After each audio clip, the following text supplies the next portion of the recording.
I just got a loud, weird noise in my headphones, and I need to let one of my ears out so I can hear myself better. Get used to the little delay in my headphones, excuse me. And welcome to the first episode of That Doggone Podcast. I am going to treat this podcast as its own thing, as I will all the podcasts I do from here. I do two other podcasts. One is kind of on a break. I don't know for how long or what that means yet, but I am building something from the ground up, and I would love to take everybody with me, right now, but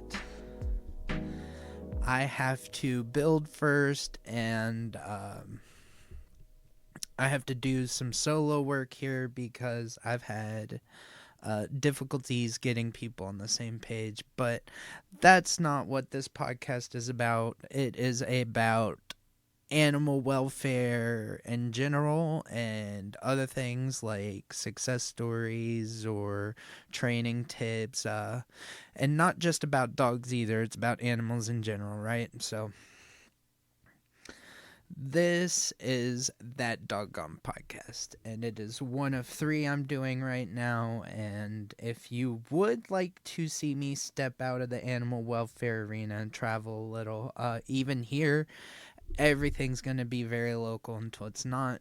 Just expect that. But, the other two podcasts, Cast It 1020 will venture more into the creation process. And then my solo podcast, The Conscious Stream, will be more me traveling, interviewing local businesses, interesting people, perhaps. It's just a hodgepodge collage of life and its oddities. So, everything's developing. We'll see where everything goes. But here you will hear about my recent adventures in becoming both a career trainer in the canine arena and group speaker of or in some capacity. I will be teaching classes with my friend Shay and his business, The Fox and the Hound, and they are local here in Columbus, Indiana. So this will be one of a few businesses. I do give a seal of approval, or will be giving a seal of approval as I continue these adventures. When I see a friend just trying to take care of his family, start a new business, and beat the odds in this economy, I'm going to give him the support. So I'm really excited as I let other friends do their thing, that I step into a new role career-wise, doing the dog training, something I've actually kind of done in some capacity my whole life. Not professionally, but in a sense, I've always volunteered my time since early middle school, much less to other people, just explicitly into animal welfare because, excuse me, I myself am an animal lover, very big advocate when it comes to animal welfare and how they're treated, and I am kind of a dog person, but I've been used to households that have more than one dog or more than one cat explicitly, and then moving back to Indiana and being in this part of the Midwest, I see it all kinds of farm life, and then inside of houses, I see all kinds of pets. Out here, people have animals. It's like way more of a norm than out in the city when I was like in Maryland, near Virginia and DC, you know what I mean? So it's just different out here. You learn a lot more about a lot more species, and it could be potential for, a really good podcast, but my focus will be sometimes just dogs, and that'll be the reoccurring theme because of where I'm at, and not just because I'm working with Shay, but because I will be able to afford myself and my platform more working with friends. I should be able to tackle my nonprofit idea now, which has always been a goal, which will be working with dogs, explicitly, I say, but in general, I think the platform, for lack of better words, I'm creating there, when it comes to the nonprofit and how I present myself, and it will be directed towards like rescuing, say, pit bulls in a fighting ring or something crazy like that. But just entering what could be a violent situation or entering kind of a chaotic situation and really figuring out what I'm even capable of doing from my standpoint, to actually bring animals out of violent situations or dangerous situations, rehabilitate them, and make not just content of it or try to influence people, but make, really genuinely thought out and helpful, media of it.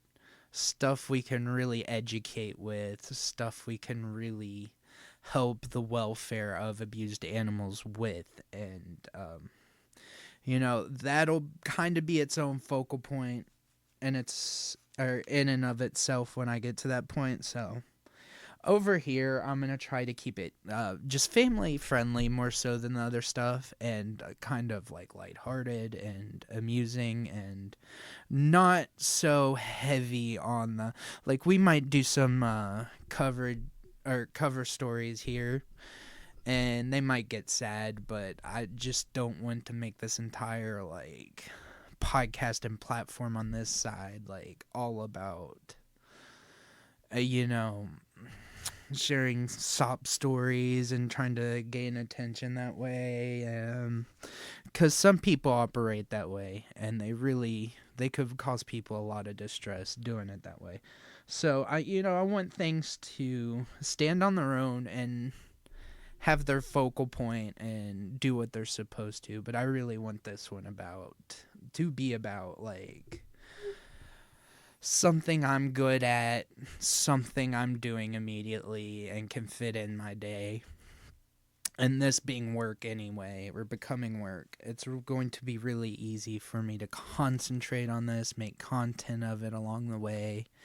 And, if anyone knows me listening to this, I find my way. But the biggest thing, because I never really... I'm a child in a man's body, so respectfully, things I do artistically kind of end up attracting children, and at this age, at this point, I have a lot of friends that have kids. I'm around kids a lot now, and they become interested in what I'm doing because it's visually appealing. Of course it is. You think about my audience or what I might gain as audience. I hate that word. I have to work on that. And that's one edit already. We're 9 minutes in. I don't know how long this will be. But just have gotten used to my friends' kids being like, oh, look at the drone. Oh, look at the colors. Oh, look at the... So I really get in my head about not distributing a certain way, because I know some people are really free with their content, and I think that's cool, And I like people being themselves, and but not everything is censorship. You know what I mean? Not everything is about silencing us, right? Sometimes it's about just protecting innocence, and not even in children, and adults too. You know, from where I stand, I know there are some adults that wouldn't understand some content. And, you know, to some degree, I think about how I present that content as well. So this program is going to, like, for example, you just hear an edit from what I did because I know what I did. And for the most part, I will try to have a completely different personality, but these will be, you know, reviewed, edited, and this isn't about censorship. This is about creating content that is for, you know, that is has a direct purpose, isn't just about influencing an audience and you know, trying to gain a certain type of attention. So it being about animals and dogs, and this is a perfect outlet and opportunity. So, you know, like family and friends that have kids now want to listen to my podcast but always have the kids around, you know, this is your chance to be a part of my growing platform and experience when it comes to, you know, my media, how I create, and how I influence intentionally or not. Because it will never be my point to tell somebody what to do, or outside of telling people how to do. And if you don't get what I mean, that's like the difference in saying you should do this and you could do this. It's about just laying out basics and allowing people to come up with their own methods, and allowing them to form their own opinions and choose, really, ultimately, whether or not they want to consume, they get anything from this. You know what I mean? Because they can go to this platform I'm curating this kind of content for, or that platform, and everything kind of has a purpose, and that to me is simply being aware of how I distribute. So that's what to expect from this cast. So that being said, I thought the first episode, with the long 12-minute intro here, 13-minute intro almost, actually, so we'll round up. Which is kind of funny. That's like a lucky number around here.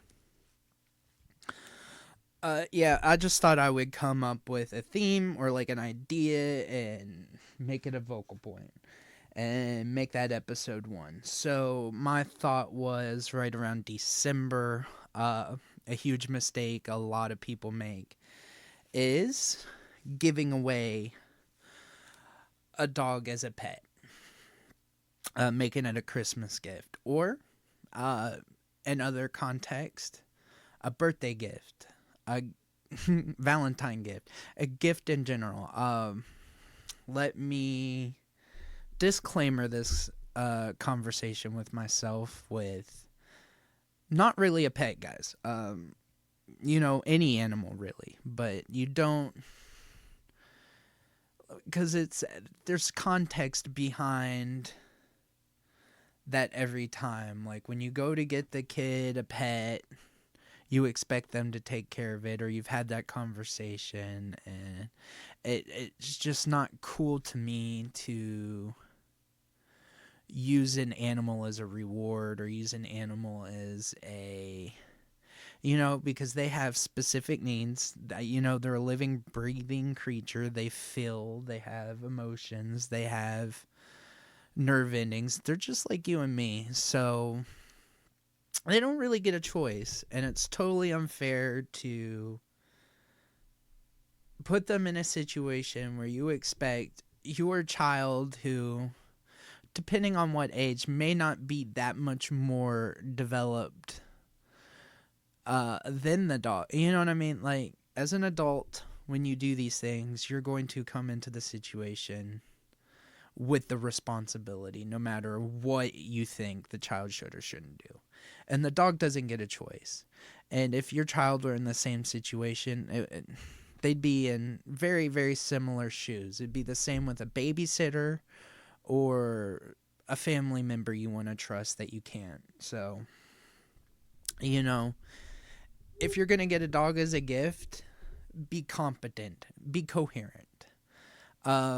Things to think about. What breed are you getting? You know, what kind of lifestyle do you or your family live? So, you know, maybe if you live in Florida and, you know, you're outside all the time running around and, you know, maybe a husky's not right for you. Maybe you find more of a short-haired breed, something active, something that likes heat, maybe like a blue heeler, in fact. You know, thinking about what breed, what kind of lifestyle you lead, that's really important right off the jump. So if you're doing these things, you're buying dogs as gifts, animals in general, you should really consider what species, what breed, you know? Because depending on where you live, depending on what type of lifestyle you live, you know, you will have different results and what kind of experience you get from your companion.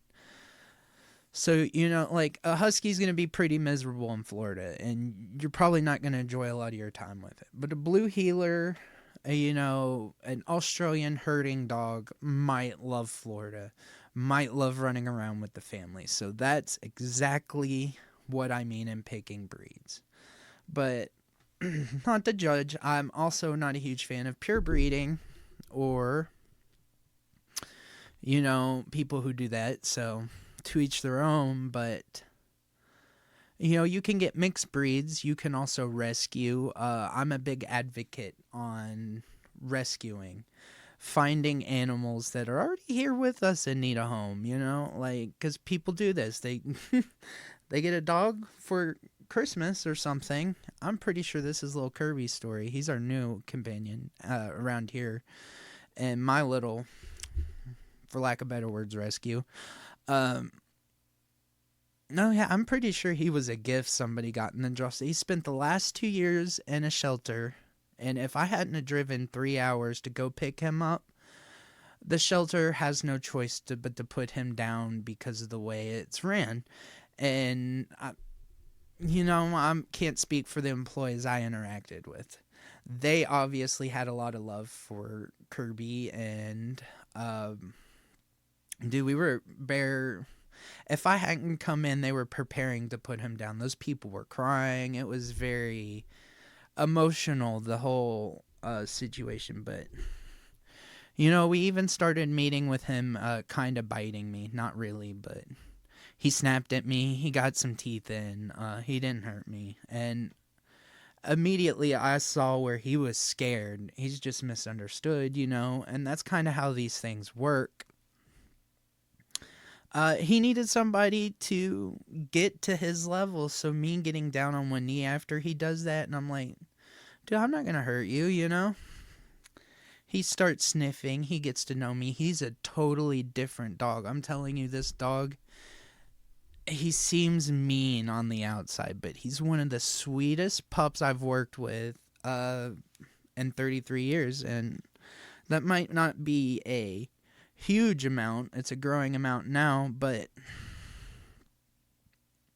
yeah, I just, you know, some people wouldn't even get to see that from him because they just see what to them is labeled as a vicious dog. And he's got some blue heeler and some pit bulls, so he looks like, you know, one of these mislabeled breeds in the first place. So, you know, that's what happens when you get them as a gift and you're not ready and you end up taking them to the shelter, right? They end up there for years and they don't get any training. Nobody really tries with them. And one day they just get put down because there's not enough room and they have too many, you know, strays or otherwise coming in. And then you have these shelters full to the brim of animals just like that with the same story, and they don't get picked up, you know? They don't get forever homes. So, brings me back to my initial point. But, if you train them, if you come to somebody like me or Shay and at the Fox and the Hound, you get to help, people out here that are trying to make it affordable in this economy to train it. I understand, and it is an expensive event to begin with, to get classes into. So that's kind of why I want to extend it here anyway in the nonprofit. But some people can't do it. They're not good at training the dog. I implore you to come, let somebody like us help you get to that, but just give the dog the chance to be the companion you need, because I've seen people with that aggressive kind of mindset. Me, for example, I used to be a real yeller, but when my dog started getting upset, when I'm fighting all the time and my dog's upset, that was really a deciding factor in me going to therapy, me having a good job, me just behaving in household or around other people. So, like, it really broke me out of my shell again, in the sense of, seeing me and how I'm acting from somebody else's perspective, if that makes sense. Because I was just irritable, I'm having issues, and until the dog was around to kind of, point out, I don't even realize how I come off to people, or that, that's what my personality looks like to others. And I'm like, no, I'm just here, man. So that's kind of my point, If the dog is trained right, it could be exactly what it could be such a mutually beneficial experience for the owner and the dog, for lack of better words, right? Or the master and the dog. So, yeah, give the animal a chance in the first place before you take them to a shelter. And this is kind of going on. So, I'm going to try to keep these between 30 minutes and an hour. We're reaching 30 minutes. I kind of, there was a great intro in my opinion. There's some key points I kind of picked from my notes here I've been taking over the past month and a half as I learned to not train dogs. I already kind of know what I'm doing there, and I'm definitely learning from the owner of this business and his methods. And I have some great vocal points for a first episode, and to stay on topic, I got a new puppy, now what? But I took these notes while learning to train this class over the last few months, or month and a half or so. I'm really not sure how long it's been at this point. It's probably been just over a month. But yeah, I took these notes and kind of reviewed them today, and I think other than training and conditioning, if you want to train on your own or you want to give that a shot, I am just going to review my notes here, because then I even went to the computer and took some extra notes, and I just want to be sure. Okay. So, yeah, great starting point. You're going to look into what is classical conditioning. And this is something we know of now because of one Ivan Pavlov, right? So that's Pavlov's dog. The story there is, he kind of has the realization, Pavlov, that having a stimuli like food in this case would get the dog's attention. Then he could ring a bell and the dog would react to the bell because of the food, the stimuli. So through repetition, ringing the bell, giving a piece of food, ringing the bell, slowly taking away the piece of food, you get to the point where the dog, without even thinking about it, just comes to the bell, right? And that is the basis for most, if not all, basic training, right? So you're going to be able to train a dog to single trick, and then you kind of find your own methods from there, probably. So that's why sometimes it's easier to bring it to somebody else and let them help you. But if you can't afford that, if you want to do this on your own, that's where I personally would start, is with classical conditioning, outside of, obviously, nutrition. Nutrition will be the number one thing you need. You can't have a dog if you don't feed it. So food before behavior, and especially since you're going to use the food to edit the behavior later. So yeah, looking into classical conditioning, taking that for what it is and moving from there. Just to give you a layman's term example of, I'm really shooting for 35 minutes, no more than 40 on these, especially right now. But what I do is I take a clicker, and for me that's like a focus, right? And I use the treat, click, click, click, click, click, click. When they're focusing on the clicker, I bring it to my nose, and when they're focusing on me and the clicker, then I give them the treat when they've kind of shown the understanding that they're getting what I'm doing, what I want of them. So they get a treat for that, and slowly over time that treat becomes just affection. And that's the ultimate goal, is when the dog does it because they want to. It's about not forcing the animal. I mean, that's where all my methods are going to come from, is letting the animal be themselves, but teaching, we'll say, manners, right? Mannerisms that you want a domesticated dog to have in a home. And of course, once you get that, next will be potty training, and you should be able to do it from there if you're reading and you really truly understand it. If not, again, there are businesses out there that will help you. Cough, cough.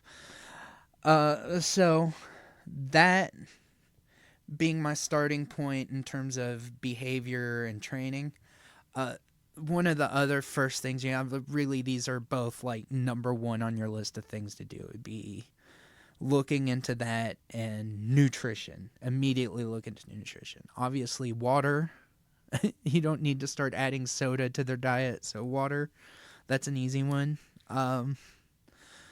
Typically, my dogs share a dish, but I wash it religiously. I keep track of these things. Taking care of my dogs is a huge part of my routine and my lifestyle, so that being said, getting a big, like, communal water dish, having more than one dog, and kind of, you don't really want a watering hole, because it's how you get sick dogs real easy. So me in my head, and the way I do things and my methods, really try to have each dog have their own dish for water and food. I think it's important for both development, in terms of personality, we'll say, and, just for health reasons at the same time. And then past that, you want to think about what food you're giving them, right? What you're putting in the dish other than water. Most people are going to go for kibble. Now, I'm just going to go ahead and call things out by name. Gravy train, number one. I know a lot of people that just give their animals gravy train, and that's not great for them. Gravy train's horrible for them, but, like, foods like that, lots of filler, lots of preservatives, lots of things to make it what it is, cheap, you know what I mean? affordable to some, but cheap. It makes it cheap. You know, if you have to find ways to make it affordable to budget, you know, I feel if you can't feed a dog right, don't intentionally have it, you know. If you're just trying to help a situation, you know, good on you. Commend you for trying to find ways to help. But like, if you go out and adopt and then just immediately into gravy train, you have done this animal a disservice. If there was a chance of it being adopted by a family that can afford better, it's a living, breathing. It's like adopting a kid, in my opinion. So take it or leave it. You know. That's how I feel about it. I wouldn't adopt a child and not be able to feed it. That doesn't make sense to me. So that's exactly how I'm going to put it. But, you know, you look on the bag and it'll tell you nutrition, and you're going to look for things like wheat filler or. And really, you want to avoid oils, but one you'll see right off the bat, they put in regular dog treats all the time as sunflower oil or peanut oil or any of those. Those really aren't great for dogs at all, much less us, you know. But they will. You know, those treats have been known to harm animals, especially you get big treats with these weird preservatives and stuff in them and giving them to small dogs. There is a chance it'll put them in a vet situation. So really learn to read labels in life in general. But avoid those fillers, avoid those preservatives. Look for things like one ingredient. You know what I mean? Like salmon. Salmon's going to be really good for your dog. You know, there will be a lot of foods that put real salmon in it, real chicken. You're looking for things like that. You know, Kroger has the refrigerated foods. That's one of my favorite go-tos in terms of topper. You know, I spend between $30 and $40 on a good kibble. I read, you know, every time I get one. And that's a habit. But I also tend to Google and look things up. And I think we're getting Nature's Bounty right now and swear by it. But, you know, sometimes I do get Purina and stuff. But like any other mass-produced product, you get these recalls. You get these issues. And I tend to avoid that now because things like Purina especially. Because there's a lack of concern not from where they're supposed to be concerned, but from factory or, you know, it's just logistically out of our hands as consumers, period. So imagine you are cooking your own food for your dog. Imagine you know where the chicken came from. You know, you're just cooking a family dinner and taking some of those scraps and turning it into a week's worth of food for the dog with some rice, perhaps. You know, there's no one way to do this, so that's the next thing I'll tell you to look into. Finding the right kibble, you know, having a budget, a bottom line where you're getting that one kibble and making sure your dog has it. And I'm telling you, learn to read labels. I'm telling you to look for things like, because they will just straight up put it in things they say are for your dogs that will poison them. And it happens. And then you get these horror stories where people lose like beloved pets, you know, over just such a mundane detail. And it's unfortunate. So read. That is my best advice. But you can look for foods from there. And I actually tend to make a lot, like I make my trainer treats from scratch usually. If I'm finding deals on good treats or good foods, like there's certain things I swear by, and upon research and, you know, other episodes and so forth, I will figure that out. But I'm going to end this episode on nutrition, and I just have a quick list of foods. Let me find it. Super professional, yeah. Actually, I just have a few notes I'm going to read through first, just briefly. So yeah, that's kind of what was nutrition wise. Base your dog's activity on your lifestyle. That's kind of in layman's terms what I've been saying this whole episode. Accommodate its needs, right? Base its diet on activity level, breed specifications, versus body weight and size. This is exactly what I'm saying in the first place, in kind of an ADD fashion. But then also look into this, like on the back of the bag, you'll have like how much does your dog weigh? It's a little chart. You know, that's how many cups of food a day versus activity level. Yeah, use that chart. Learn to use it. Find diagrams online to teach you or whatever, however you had to do it. But every bag of dog food kind of gives you this information already. And if you can do the math and the store, you know which food to buy, you can budget better. I mean, there's all kinds of benefits to learning how to read the bag of dog food and make an educated purchase. So read, learn to read those charts. And, just like people, if you're not moving a lot that day, maybe don't eat too much. Same for the dog. Yeah. This is one of my favorite too. I made a point in my notes to keep this in my head when I'm training. But one of my favorite sayings is, if it's good enough for my dog, it's good enough for me. And I live by that one. So I'm ready to die on that hill.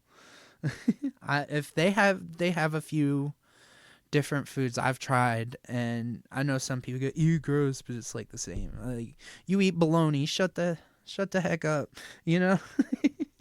But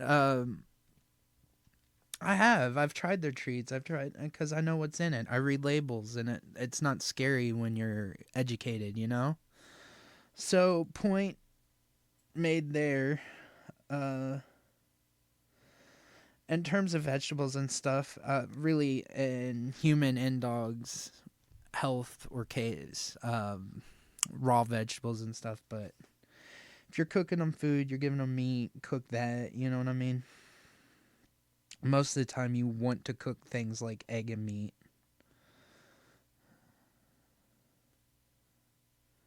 And yeah, kibble with no filler. That's as simple as I can make it. Kibble, no filler, and learn to use toppers so you get complete nutrition, because that is the number one thing. I try to point out that people argue all the time, and it's really weird to me because everybody's a dog trainer now, right? No, kibble's not complete nutrition. Even when you have the right kibble, you want to get a topper of some kind and make sure you are completing your dog's meal. You know what I mean? So, yeah, just another layer there. And I'm not going to give away my homemade treat recipe today, because it'll take us a little bit further than 40 minutes, and I want to end it here. But I just have this list of like foods I buy on purpose that I can eat and share with the dogs, and I kind of base my diet on what I can eat with my animals, because I like having my meals with them. I like sharing food with them, and this is how I make it a healthy and beneficial experience for us both. But pumpkin is a good source of soluble fiber, and it's good for their digestion. So even it will prevent diarrhea in a lot of cases. And I noticed that if I'm having one of my dogs, they have a diarrhea spell, for lack of better words, I can give them the really pumpkin heavy treats, or the pumpkin puree with those skins in them, and they do kind of firm up. So if your dog's got the soft serves, pumpkin, that's where this podcast should get fun. Blueberries are another one. They're a really good low calorie treat, and they provide antioxidants as well as vitamin C, and K, which supports the immune system as well as being a source of fiber. So yeah, blueberries are another one. I use really heavily. Cinnamon in very small amounts is something you can use for flavor in dishes, so that's not really something that'll hurt them or help them, but kind of a flavor enhancer. And like humans, we can get cinnamon poison, and I've seen this happen in my household, in fact, where you eat a little too much cinnamon in a food and makes you get the soft serves like the dog. You'll get the same reaction. So cinnamon is a flavor enhancer, but they can have it. And there's a note here that like absolutely avoid xylitol. So that's going to be in sugar-free gum a lot. A lot of sugar-free candy. It is a artificial sweetener. 100% avoid xylitol. Don't even have like sugar-free gum in the house. Sometimes that we kind of banned it in our house. But yeah, it's super poisonous. It's worse than chocolate, and it's in a lot of crap these days. So watch that one.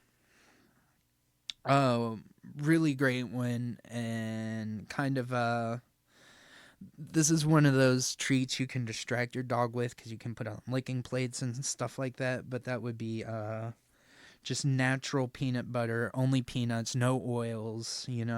Read your labels. But that's a great treat, especially like shower training, trying to get your pup to stay still in the shower so you're washing them and blah blah blah. You can wipe that on the walls, or like a treat that connects to the walls. Be sure things are clean, sanitary. But they'll lick the wall while you're doing whatever. So maybe not teach your animals to lick walls, because mine do that sometimes, and not in good ways. And they lick brick walls and stuff, so I try not to do it that way anymore, but to each their own. And peanut butter contains vitamin E, which is good for muscles, eyes, and skin, right? Promotes cell health, and would help regulate fat metabolism. I'm not going to be a vet about this, but I was reading where it was talking about studies showing that it, even in a diet, could prevent arthritis or be beneficial in a dog's diet if they did have arthritis. So something to think about, something to research yourself. Eggs. Eggs are a good topper as well. I use them as a topper a lot. Cook some eggs real quick in the microwave, kind of scramble them with a fork and just throw them on there, and it'll get the dogs to really eat their kibble in the morning. But the eggs will have fatty acids, more vitamins like B12 and vitamin A, which are all water soluble, and says they're good for skin and coat as well on the other page here. But protein rich, great meal topper, like I said. So if you're on a pinch or a budget, again, you're making your own food, eggs are something you can throw into rice or something, along with, some vegetables. I mean, you can feed yourself and your dog pretty cheap and not really have to miss out too much if you learn to cook and you learn to read labels. I mean, it is what it is. So, egg, bananas in moderation are a great source of potassium, obviously, vitamin B6, vitamin C, magnesium, and manganese. It's a low sodium, low carb kind of snack. But you don't like.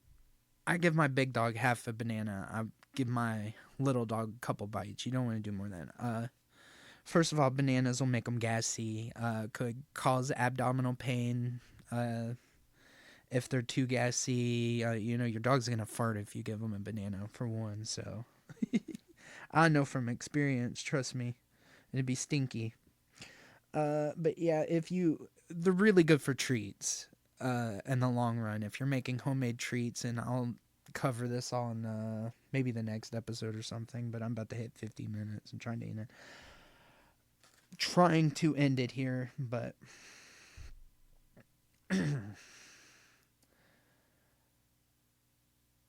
bananas are fine, but something you want to give in moderation. So, that being said, I have one more little page here. It just kind of skimmed as I was talking. That's why I got kind of distracted. But dogs are omnivores, and meat is the most natural diet we can provide. Cooked, unseasoned chicken, turkey, beef, fish, eggs, pumpkin, green beans, carrots, spinach, sliced apples, and bananas. Both in moderation, oatmeal can all be mixed and matched for complete nutrition with or without the kibble. Feed your dog well. Cook for doggo. They love homemade meals. So I think that's really cool. It's kind of true. But that's just a Cliff Notes version of what all I have written. And I'm getting to the point I'm almost have half a journal written just about dogs here, but I'm going through my methods. I'm figuring out my madness and how I do it and how I can better regurgitate the information to you guys from here. Learning to teach a class, learning to help people. So that is episode 1 of that doggone podcast. I'm burnt out now. You can hear it. That is episode 1 of that doggone podcast. 1 of 2 I did this weekend. I had to go do another episode of the Conscious Stream. If you're into that idea and you're of age, there may be episodes that are more for PG-13 audience, we'll say, PG maybe even. But right now, I'm just being myself, so friends and family that have kids and stuff, if you want to consume more of my media, I will figure out a way to make this platform healthy for everybody involved while not really, I don't want to say giving up continuity, but that's what I mean. Excuse me, because those platforms I'm going to do some fun stuff that other people may make decisions, and I may film it, and it may be entertaining, but may not explicitly express a view I have, right? So, food for thought. Here, though, you're going to get the family-friendly experience. You just heard how I'm conducting myself. I did let a word slip, and I will edit it out upon listening to this before I release it within the next hour or so, and then turn around and do another episode of the Conscious Stream, whatever. That's the doggone podcast. Sorry for rambling. I will get better at this as I go on, and I will see you next episode.